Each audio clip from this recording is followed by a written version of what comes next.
عید میلاد النبی صلی اللہ تعالیٰ علیہ وسلم کے خوبصورت ایام ہیں۔ پوری دنیا میں اور دنیا کے ہر کونے میں نبی پاک علیہ السلام کے میلاد شریف کی دھوم مچی ہوئی ہے۔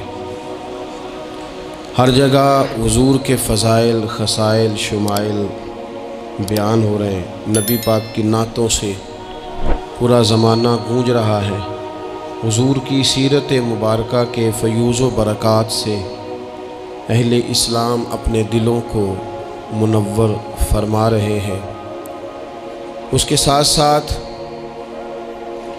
حضور علیہ السلام جو روشن، خوبصورت، چمکدار تعلیمات لے کے دنیا میں تشریف لائے، وقت جیسے جیسے گزر رہا ہے لوگ محسوس کر رہے ہیں کہ نجات اگر ہے تو اسی رستے میں ہے جو مدینے والے رسول نے عطا فرمایا ہے صلی اللہ تعالیٰ علیہ وسلم۔ چونکہ اللہ تبارک و تعالیٰ نے خود نبی پاک کے ذکر مقدس کو بلند فرمایا ہے، اس لیے بہت سارے ذرائع، بہت سارے اسباب بن گئے۔ پہلے محافل، مجالس، میلاد کے اجتماعات کا انعقاد ہوتا تھا، جلوس ہوتے تھے۔ اب یہ کہ بڑے بڑے ٹی وی چینل اور دنیا کے بڑے بڑے نشریاتی ادارے، آپ جس طرف بھی دیکھیں گے رسول پاک علیہ السلام کا تذکرہ کرتے نظر آئیں گے۔ بہت پہلے کہا تھا اعلیٰ حضرت نے کہ عرش پہ تازہ چھیڑ چھاڑ اور فرش پہ طرفہ دھوم دھام، کان جدھر بھی لگائیے تیری ہی داستان ہے۔ کان جدھر بھی لگائیے تیری ہی داستان ہے۔ ہر جگہ حضور کے ذکر پاک نے روشنی بکھیری ہوئی ہے۔ اللہ تعالیٰ نے جہاں نبی پاک علیہ السلام کو بڑی عظمتوں، شانوں، رفتوں اور بلندیوں سے نوازا، وہاں یہ بھی فرمایا کہ وَمَا أَرْسَلْنَاكَ إِلَّا رَحْمَةً لِّلْعَالَمِينَ۔ ہم نے اپنے محبوب علیہ السلام کو تمام جہانوں کے لیے رحمت بنا کر بھیجا ہے۔ نبی پاک صلی اللہ تعالیٰ علیہ وسلم کا وجود سراپا رحمت ہے۔ حضور کا بولنا بھی رحمت ہے، خاموش رہنا بھی رحمت ہے۔ نبی پاک علیہ السلام کا کسی کو کچھ عطا کرنا بھی رحمت ہے، اور کسی کو صبر کی تلقین کرنا یہ بھی رحمت ہے۔ حضور کسی کو خوش ہو کے دیکھ لیں تو یہ بھی کرم کی بات ہے، اور محبوب کریم علیہ السلام کبھی ناراض ہو جائے تو اس کے بعد بھی جب حضور راضی ہوتے ہیں تو رحمت کی برکھا ہی برسا کرتی ہے۔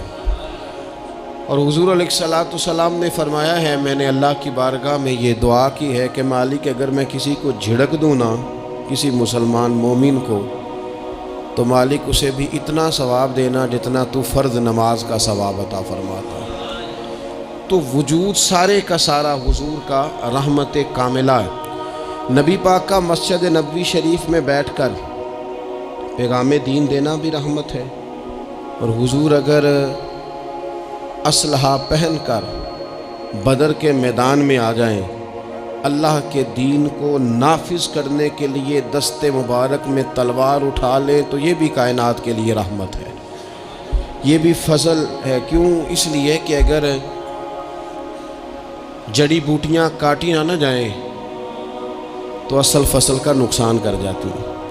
اس لیے ضروری ہوتا ہے کہ ایسی چیزوں کو تلف کر دیا جائے جو انسانیت کے لیے نقصان کا باعث۔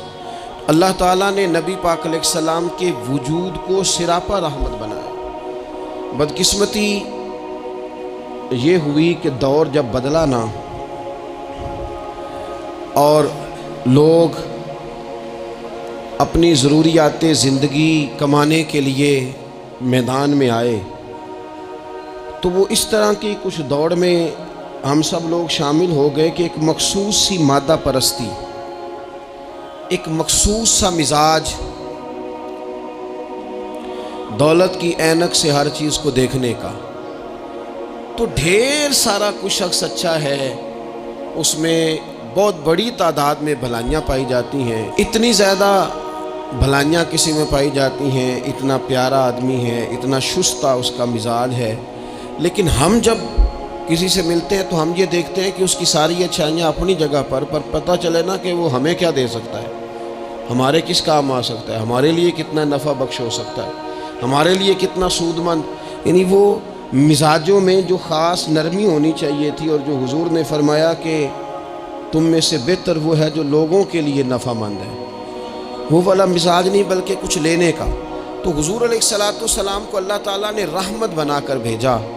اس رحمت کاملہ ہی کی وجہ تھی کہ حضور نہ ظاہری طور پر بھی لوگوں کے جو روزمرہ کے معاملات تھے اس میں بھی بڑی خیر خواہی کے جذبات رکھتے تھے۔ نبی پاک علیہ الصلوۃ والسلام عام لوگوں کے بیچ اٹھتے بیٹھتے، ان کے ساتھ کھاتے پیتے۔ سرور کائنات کا طریقہ یہ ہوتا کہ اگر غلاموں میں سے کوئی بیمار ہو جاتا تو تیمارداری کرنے تشریف لے جاتے، صبر کی نصیحت کرتے، اللہ کے حبیب علیہ الصلوۃ والسلام اس کے لیے مناسب دوا بھی تجویز کرتے، دعا بھی فرماتے۔ حضور نے فرمایا اگر تم میں سے کسی شخص کہ ہاں کوئی خوشی کا موقع ہو تو وہ مختار ہے، دعوت دے نہ دے، لیکن اگر کسی کا انتقال ہو جائے تو مجھے خبر ضرور دینا، میں جنازے پڑھنا چاہتا ہوں۔ ایک مقام ایسا بھی آیا کہ جہاں میرے نبی پاک علیہ الصلوۃ والسلام نے فرمایا اگر میرا کوئی امتی دنیا سے چلا جائے اور ترکہ چھوڑ کے جائے، جائیداد چھوڑ کے جائے، مال و اسباب چھوڑ کے جائے تو وہ اس کی اولاد میں بانٹ دینا، لیکن اگر اس کے ذمے قرضہ ہو تو میرے پاس آ جانا، میں اس کا قرض ادا کر دوں گا۔ نبی پاک صلی اللہ تعالیٰ علیہ وسلم نے اپنی رحمت کے ساتھ امت کو جو حصہ عطا فرمایا، اور جس طرح سے حضور سید عالم صلی اللہ تعالیٰ علیہ وسلم نے ہمیں یہ اسباق پڑھائے، اس طرح ہونا نہیں چاہیے تھا جو ترتیب آج دنیا میں لگ گئی ہے اور جس انداز میں مسلمان اپنے صبح و شام گزار رہا ہے۔ آپ یقین کریں کہ کبھی کبھی یوں محسوس ہوتا ہے کہ جیسے خالص رشتوں کا ہونا اور اخلاص کا موجود ہونا اور للہیت کا نصیب ہونا یہ شاید کوئی بے موسمہ سا پھل ہو گیا ہے۔ شاید یہ کہ اب ڈھونڈنے سے، تلاش کرنے سے بھی ایسی چیزیں میسر نہیں آئیں گی کہ لوگ اللہ تعالیٰ کی رضا کو پیش نظر رکھیں۔ اور پھر اب تو اس طرح کا ماحول ہو گیا ہے کہ چونکہ زیادہ لوگ جھوٹ بولتے ہیں اللہ ماشاء اللہ، تو بیچ میں سچ بولنے والا عجیب لگتا ہے۔ چونکہ زیادہ دکانداری ہوتی ہے تو کوئی اخلاص کا مظاہرہ کرتا ہے تو وہ عجیب لگتا ہے۔ چونکہ زیادہ اللہ معاف فرمائے کہ دھوکہ دہی کا بازار گرم ہے تو اب یوں محسوس ہوتا ہے کہ جیسے کوئی بندہ کہہ رہا ہے میں صحیح سے چلوں گا تو لوگ سمجھتے ہیں شاید کوئی اداکاری کر رہا ہے۔ حضور علیہ الصلوۃ والسلام نے جو لوگوں کے حق میں اپنی طبیعت میں نرمی پیدا کی، آپ یقین کریں بڑے سارے لوگوں سے ملنے کو جی چاہتا ہے لوگوں کا، ان کے پاس جانے کو، بیٹھنے کو، من کی باتیں کرنے کو۔ بہت سارے لوگ ایسے ہوتے ہیں جن کے بارے میں ہماری خواہش ہوتی ہے کہ بندہ بڑا اچھا ہے، لیکن اس کے پاس اگر چل کے جائیں گے تو ہمارے سٹیٹس کا کیا بنے گا؟ اگر ہم جا کے اس کی مجلس میں بیٹھ گئے تو وہ جہاں ہم خود میرے مجلس تھے اس کا کیا بنے گا؟ اگر ہم کسی شخص کی طرف بڑھ گئے، آگے بڑھ کے ہم نے 2 قدم آگے جا کے گرم جوشی سے اس کا استقبال کیا تو کوئی شخص یہ نہ سمجھ بیٹھے کہ یہ تو کوئی لو سٹینڈرڈ رکھتا ہے۔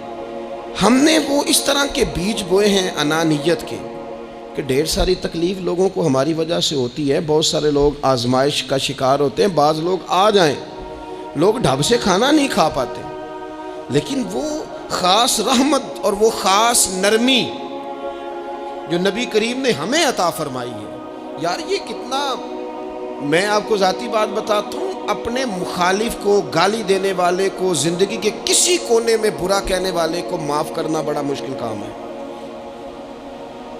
کسی شخص نے 30 سال پہلے بھی کبھی آپ کو کوئی سخت لفظ کہا ہو تو وہ بندہ سامنے آئے تو بات یاد آ جاتی ہے، یار اس نے یہ کہا تھا، باتیں کھٹکتی ہیں۔ کسی مقام پر کھڑے ہو کر کسی جگہ پر کسی بندے نے آپ کو تکلیف دی ہو، بندہ اس جگہ پہ آئے تو وہ چیز کھٹکتی ہے، لیکن یہ اعزاز صرف رحمت للعالمین محبوب کا ہے کہ حضور کے سامنے جب وہ لوگ پیش ہوئے حضرت وحشی جیسے کہ جنہوں نے پورا وجود کاٹ دیا تھا حضرت امیر حمزہ کا اور کان ناک آنکھیں نکال دی تھی، انہوں نے آ کے عرض کی حضور ہمارے جیسے گناہگار بھی آئیں تو معافی ہو جاتی ہے. فرمایا ہو جاتی ہے تو پڑھ کلمہ ہم فوراً ہی معاف کر دیں گے. اور جو فتح مکہ کے موقع پر نبی پاک علیہ الصلوۃ والسلام نے فرمایا ہے نا، فتح مکہ کے موقع پر، وہ تو بات ہی بڑی انوکھی ہے. انہوں نے کہا تھا آپ ہم سے کیا سلوک کرنے والے ہیں؟ تو فرمایا سلوک کیا کرنا ہے؟ جو پیچھے ہو چکا ہے نا اس کا ذکر بھی نہیں کرنا، کتاب کے پچھلے صفحے پلٹنے ہی نہیں، یاد ماضی یہ عنوان چھیڑنا ہی نہیں. جو ہو گیا سو ہو گیا. یہ خاص رحمت کاملہ اللہ تعالیٰ نے اگر عطا فرمائی ہے تو میرے اور آپ کے پیارے رسول ہی کو عطا فرمائی ہے. یہ خاص جذبات اور یہ خاص کیفیات حضور نا، دیکھو ماں باپ جو ہوتے ہیں نا اولاد کے حق میں بڑے شفیق ہوتے ہیں. میں بڑی ذمہ داری سے بات کرنے لگا ہوں. ماں باپ کے ساتھ اگر کوئی سب سے بڑھ کے زیادتی کرتا ہے تو کرتی بھی اولاد ہی ہے. بڑا کچھ کر جاتے ہیں بچے، بعض ایسی باتیں بھی کر جاتے ہیں کہ جو اسے نہیں کرنی چاہیے. لیکن کہو نا والد صاحب سے کنارہ کر دیں بچے سے، جس کے 9 بیٹے بھی ہیں اسے بھی کہو نا کہ تو کر ذرا کنارہ کر کے دکھا، نہیں کر سکتا. وہ شفقت پدری جو رب نے اس کے سینے میں رکھ دیا وہ کیسے نکالے گا؟ 20 دفعہ غصہ آیا تو اس نے پلان کیا کہ آج کے بعد نہیں، ختم. اب میں نے بتانا ہے اس کو کہ کس طرح کوئی کسی کے ساتھ زیادتی کرتا ہے، لیکن 1 گھنٹہ بھی نہیں تیرا گزرا، کیونکہ شفقت پدری ہے. خدا را یہ میرا اور آپ کا سب کا معاملہ، اس کو سمجھیے گا. شفقت پدری اگر مرشد ہو نا، کبھی مرشد کریم، تو پرخشیں اڑا دینے والوں کو بھی سینے سے لگانے کا حوصلہ رکھتا ہے، چونکہ وہ شیخ جو ہے اس کا دل جو بڑا ہے. کئی دفعہ سارا سینہ چھلنی ہوتا ہے پر اس سینے چھلنی کرنے والوں کو بھی سینے سے لگانا پڑتا ہے. اس لیے کہ دل دریا سمندروں ڈونگے کون دلاں دیاں جانے، 14 طبق دلے دے اندر کہ تمپو وانگوں تانے. مشکل کام ہے استاد صاحب.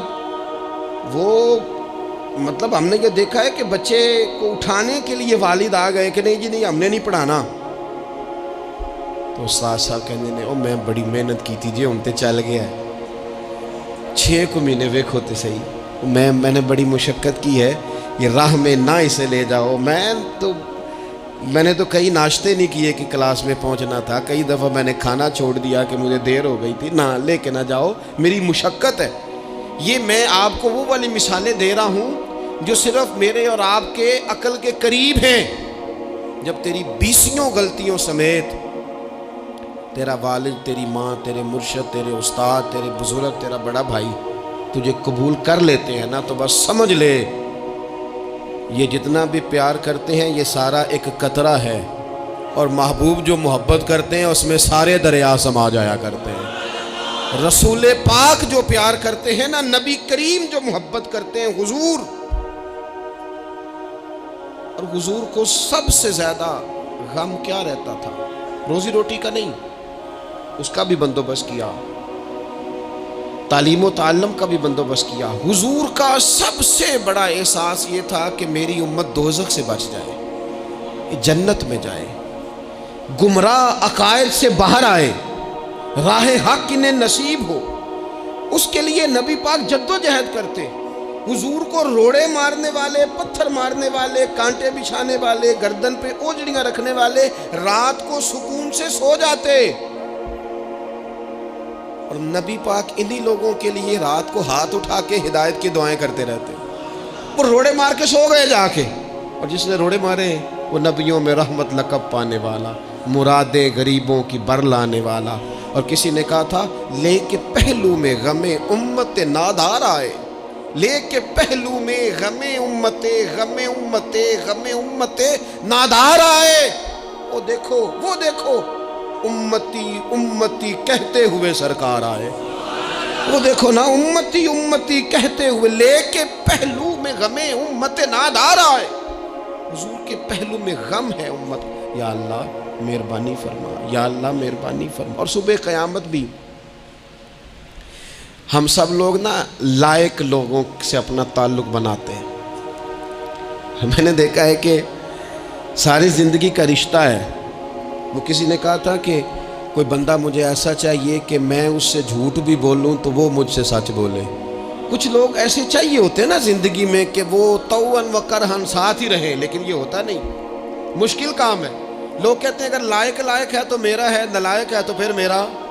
بنتے نہیں، یقین کریں. آپ سے زندگی میں کوئی خطا ہو گئی کو آپ کا بننے کو تیار نہیں ہوتا، کہتا میرا نہیں تعلق بھائی، میں اس کے لین دین کا بالکل ذمہ دار نہیں، میرا اس کا کوئی رشتہ نہیں، تو جان یہ جان، کاٹ دیا. اور اگر گناہ ہو گیا، غلطی ہو گئی، انسان سے ہو جاتی ہے. اپنی ساری غلطیوں سمیت اپنے آپ سے پیار ہے اور دوسرے سے ایک ہو جائے تو. لیکن کچھ لوگ ایسے ہوتے ہیں، حضور غوث پاک کے مدرسے کے اساتذہ نے کہا تھا حضور سبق بانٹنے ہیں، پیریڈ لگانے ہیں، آپ کو کون سی کتاب دے دیں، فقہ، اصول، تفسیر، حدیث، کیا پڑھائیں گے؟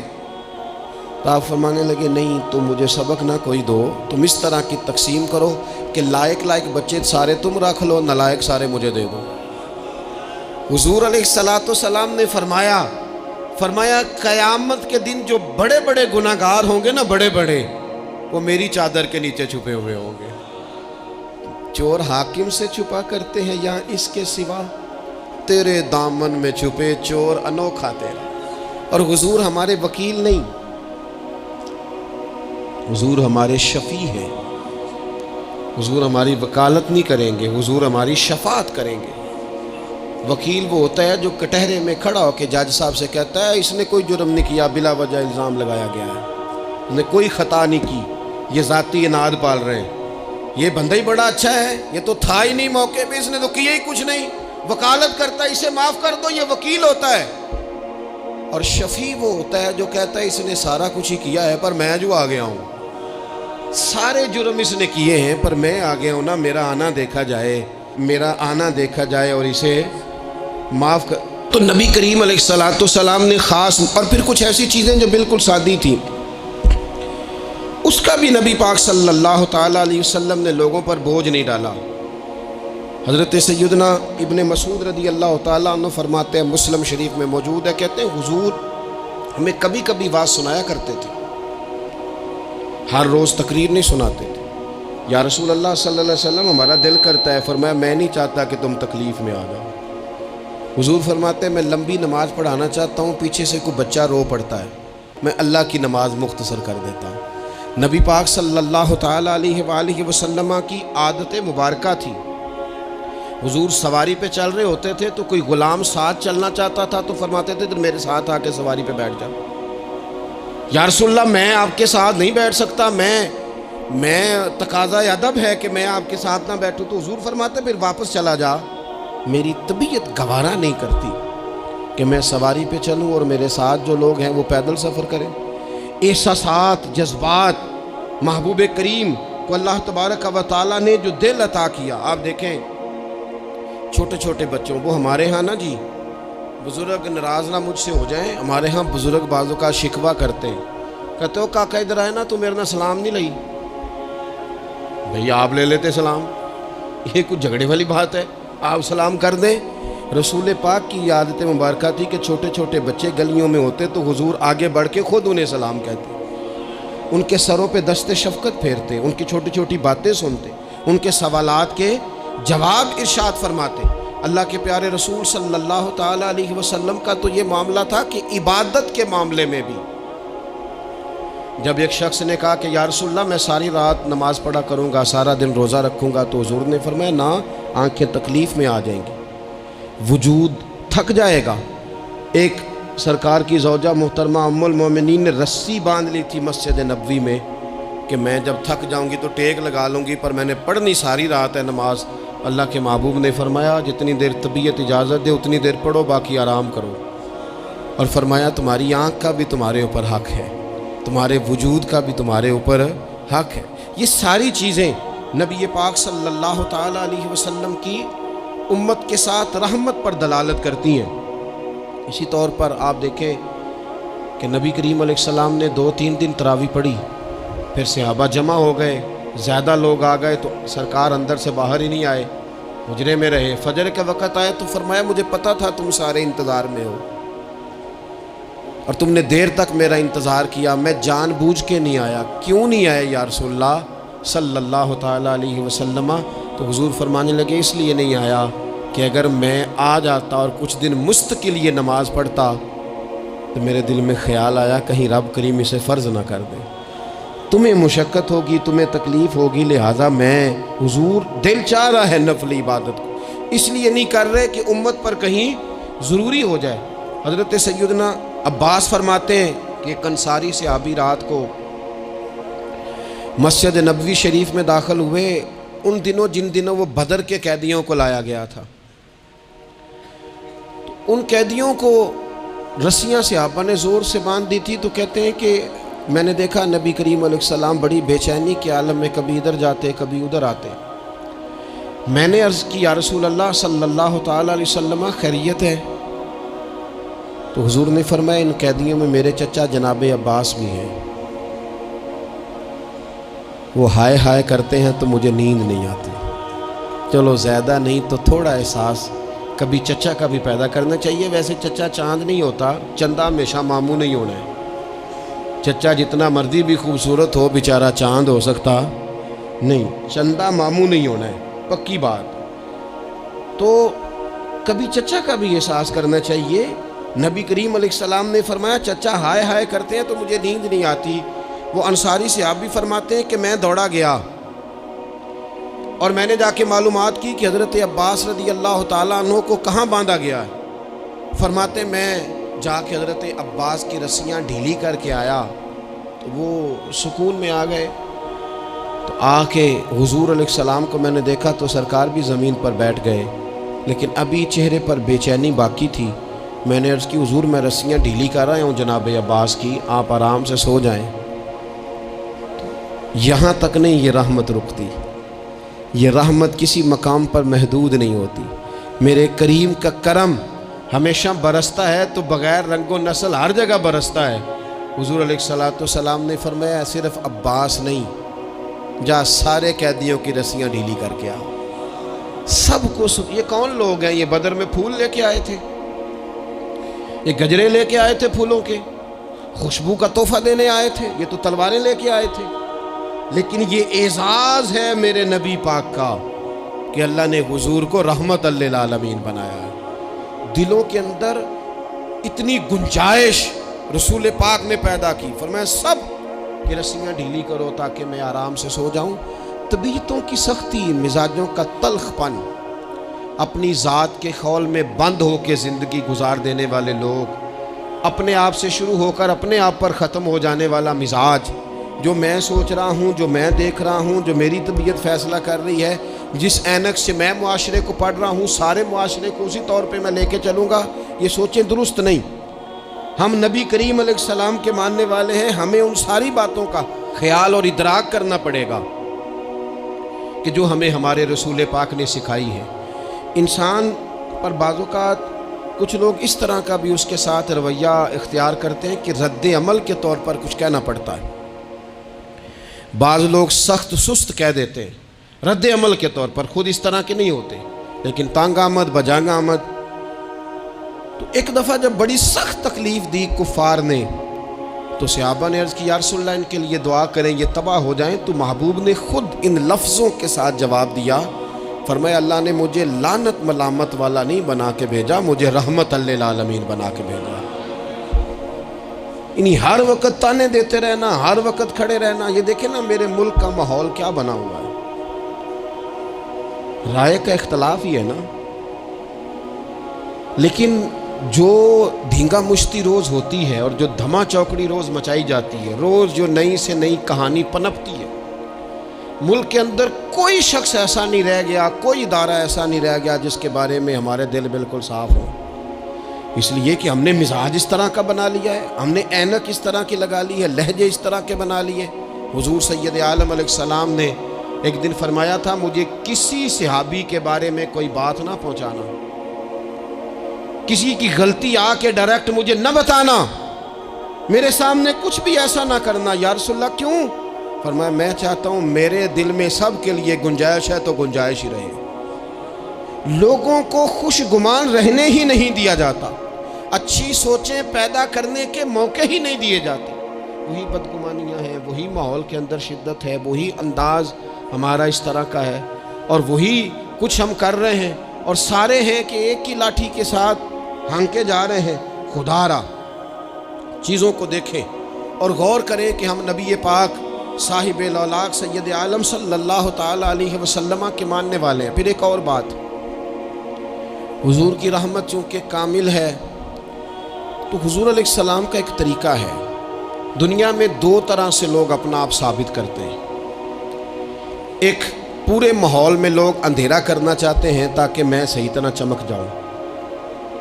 وہ پھر بتاتے ہیں کہ اس وقت دنیا میں کوئی آدمی بھی میرے سوا ٹھیک نہیں ہے. کسی کا بھی تذکرہ ان کے سامنے کیا جائے تو ایک دو چار کمزوریاں اس کی وہ بتا دیتے ہیں، کیونکہ وہ فل اندھیرا کرنا چاہتے ہیں اور سمجھتے یہ ہیں کہ جب میں اندھیرا کروں گا تو پھر میں زیادہ چمک جاؤں گا. اس لیے باقاعدہ منصوبہ بندی کی جاتی ہے اور باقاعدہ لوگ بٹھائے جاتے ہیں اور کردار کشی کرنا ایک پورا ماحول بنا دیا گیا، اور کوئی بھی شخص اس سے مبرہ نہیں، وہ دینی تعارف رکھتا ہو یا دنیاوی تعارف رکھتا ہو، سیاسی سماجی معاشرے میں کوئی مقام رکھتا ہو یا سیاسی قد کاٹ سے اس کا تعارف ہو. کردار کشی عام بنا دی گئی اور اس پر لوگ خوش ہوتے ہیں. میرے بھائیوں، نبی کریم نے بھی اپنا اثبات کیا ہے، لیکن رسول پاک کا طریقہ یہ نہیں ہے کہ کسی دوسرے کی نفی کر کے ہی اپنا اثبات ہوتا ہے. قرآن تو نبی پاک پہ نازل ہوا ہے نا، حضور قرآن لے کے آئے ہیں، پر اس قرآن میں تو حضرت موسیٰ کی تعریفیں بھی ہیں، حضرت عیسیٰ کے تذکرے بھی ہیں، جناب عیسیٰ کے معجزات بھی ہیں. اس میں تو حضرت نوح کا ذکر بھی ہے، اس میں تو حضرت آدم کا ذکر بھی ہے، اس میں تو حضرت یوسف علیہ السلام کے حسن و جمال اور کمال کے تذکرے، اس میں تو جناب لقمان حکیم کی حکمت اور دانائی کی بات ہے، اس میں تو حضرت خضر کا تذکرہ ہے. اس قرآن مجید کے اندر تو اولیاء اللہ کی شان ہے، اس میں تو ماں باپ کی فضیلت ہے، اس میں تو پڑوسیوں کی بات ہے. اس قرآن مجید نے تو غریب کی بات کی، یتیم کی بات کی، بیوہ کی بات کی. تو رسول کریم نے بتایا کہ دوسروں کو پیچھے کر کے اپنے آپ کو آگے نہیں کیا جا سکتا. تم سب کو ساتھ لے کے چلو، تمہیں اللہ امامت عطا فرما دے گا. حضور نے تعارف کرایا اپنی امت کو سارے نبیوں کا، رسولوں کا. حضور نے ان کے تذکرے کیے، احادیث میں ان کے تذکرے ہوئے. حضور نے ہر ایک کی شانیں بلند کر کر کے بیان کی اور فرمایا کسی نبی کی بات میرے ساتھ ملا کر اس طرح نہ کرنا کہ ان کی کسر شان ہو جائے معاذ اللہ. میرا اور اس کا تقابل اس طرح نہ کرنا کہ وہاں کسر شان. وہ کسی نے میرے اعلیٰ حضرت کے سامنے کہا تھا نا، شان یوسف جو دبی وہ بھی اسی در پہ دبی. تو اعلیٰ حضرت کہنے لگے حضور تو کسی کو دبانے آئی نہیں، یہ تو کیا بات کر رہا ہے؟ تو کہہ شان یوسف جو بڑی وہ بھی اسی در سے بڑی. یہ کہہ کہ نبی پاک تو عزتیں دینے آئے، ہر ایک کی قسمت میں حضور نے عزت لکھی. کہا باپ راضی ہو گیا تو رب راضی ہو گیا. فرمایا ماں کے قدموں کے نیچے جنت، بہنوں کی بیٹیوں کی پرورش جو کر کے آئے گا میرے ساتھ جڑ کے انگلیوں کی طرح جنت میں جائے گا. فرمایا تم میں سب سے بہتر وہ جو اپنے گھر والوں کے لیے، اپنی بیوی کے لیے بہتر، میں تم سب سے زیادہ اپنے گھر والوں کے لیے بہتر. فرمایا پڑوسی سے حسن سلوک کرنے والوں یاد رکھنا کہ اس کے تو حق اتنے زیادہ ہیں کہ ڈر ہے کہ کہیں وراثت میں شامل نہ کر دیا جائے. نبی پاک علیہ السلام نے فرمایا جو بی بی صرف حاملہ ہو، حاملہ، اسے رب کی بارگاہ میں اتنا ہی اجر ملتا ہے جتنا تلوار لے کے جہاد کرنے والے کو ثواب ملتا ہے. اور جب اس کے ہاں بچے کی ولادت ہوتی ہے اللہ اسے شہید جتنا درجہ دیتا ہے.